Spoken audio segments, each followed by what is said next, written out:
അപ്പൊ ഒന്ന്, മക്കാ മുശ്രിക്കീങ്ങൾ മോമിനീങ്ങള് പേരോട് മുനാഫിഖ്.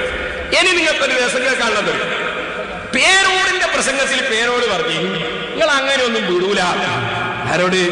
മൗലവി. ഇപ്പൊ മൗലവി ചോദിക്കാം, പേരോട് സ്ത്രീധനം കിട്ടിയ നാദാപുരം നിങ്ങൾ എന്നെ വിടൂല, നിങ്ങൾ എന്നെ പിടിച്ചു വെച്ചിട്ടില്ലോ? ഈ ആധുനിക യുഗത്തിൽ അങ്ങനെ ഒന്നും പറയരുത്. പേരോടെ എന്ത് വിടൂല എന്നൊന്നും പറയരുത്. ഞാൻ നിങ്ങളോട് ചോദിക്കട്ടെ, നമ്മൾ സാധാരണ ഈ സ്ത്രീകൾക്കൊക്കെ അതേ മനസ്സിലാവും. പിയാപ്പിള രാവിലെ ചായ കുടിക്കാൻ അങ്ങനെ ഒന്നും വിടൂല, ചായ കുടിച്ചിട്ട് വിടൂ. പിയാപ്പിളിനോട് അമ്മായി പറയുന്ന ഒരു ഭാഷയാണ്. അതായത് സ്നേഹിച്ചുകൊണ്ടും പറയുന്ന ഒരു ഭാഷ. അങ്ങനെ ഒന്നും വിടൂല, ചോറ് വെച്ചിട്ട് വിടൂന്നൊക്കെ ഏത് അതിഥികളോടും പറയുന്നത്. നമ്മുടെ നാട്ടിൽ അയാൾ വന്നതില്ലേ. അപ്പൊ ഞാൻ പറയുന്നത് അങ്ങനെ ഒന്നും വിടൂല, ശരിക്കും സൽക്കരിച്ചിട്ട് വിടൂന്ന് തന്നെയല്ലേ ഞാൻ പറയുന്നത്. ഞാൻ നാട്ടുകാരനല്ലേ. അപ്പൊ ഞാനിത് അയാളൊന്ന് സൽക്കരിച്ച് വിടാന്ന് വിചാരിച്ചപ്പോ ഇയാൾ അതൊന്ന് തിരിമറി നടത്തിയിട്ട് വിടൂലാന്ന് നിങ്ങൾ ഞാൻ പിടിച്ചിട്ടുണ്ടോ നടത്തിയിട്ട്.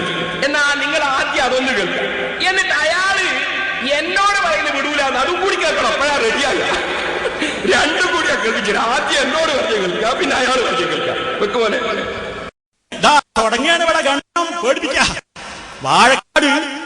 വാഴക്കാട് ഞാൻ അബ്ദുറഹ്മാൻ സലഫിക്ക് ഖണ്ഡനത്തിന്റെ ലളിതത്ത് പഠിപ്പിച്ചു കൊടുത്തിട്ടാ വിട്ടത്. സലഫിന് ഞാൻ വിടൂല, നിങ്ങൾ ഭരണം പടേ കെട്ടിക്കുങ്ങളെ. മൂപ്പര് വിചാരിച്ചത് നാരാപുരം ഒട്ടാകെ മൂപ്പർക്ക് സ്ത്രീധനം കിട്ടിയതാ. നാരാപുരൊട്ടാകെ മൂപ്പർക്ക് സ്ത്രീധനം കിട്ടിയതാ. വിടൂല, കെട്ടിക്കുന്നൊക്കെ പറയാം. മൂപ്പരിങ്ങനെ നാലെടുത്ത് നിൽക്കാൻ എന്റെ കാലിട്ടാനേ. മൂപ്പരിങ്ങനെ വിടൂലെന്ന് പറയാം. മൂപ്പരിങ്ങനെ പിടിച്ചു വെച്ചിക്കന്നെ. ഇതൊക്കെ ആധുനിക കാലഘട്ടത്തിൽ പറയേണ്ട വർത്താനല്ല പേരോടെ. ഇത് യുഗം മാറി.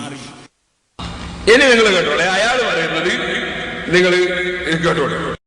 നിങ്ങളെ വിടൂല ആമുകൊന്ന് വായിക്കങ്ങള് ആണോ അല്ലേ നോക്ക. നിങ്ങൾ അങ്ങനെയൊന്നും വിടാൻ തീരുമാനിച്ചില്ല. നിങ്ങൾ അങ്ങനെയൊന്നും വിടാൻ തീരുമാനിച്ചിട്ടില്ല എന്നാ പറയണത്. നിങ്ങളെ വിടൂല ആമുകൊന്ന് വായിക്കങ്ങള് ആണോ അല്ലേ നോക്ക. നിങ്ങൾ അങ്ങനെയൊന്നും വിടാൻ തീരുമാനിച്ചില്ല. നിങ്ങൾ അങ്ങനെയൊന്നും വിടാൻ തീരുമാനിച്ചിട്ടില്ല എന്നാ പറയണത്. പറയുന്നത് മനസ്സിലായില്ലേ? പറയുന്നത് മനസ്സിലായില്ലേ? നിങ്ങളങ്ങനെ വിടാൻ തീരുമാനിച്ചിട്ടില്ല എന്നാ പറയണതേ. മനസ്സിലായില്ലേ നിങ്ങൾക്ക്? അപ്പോ അത്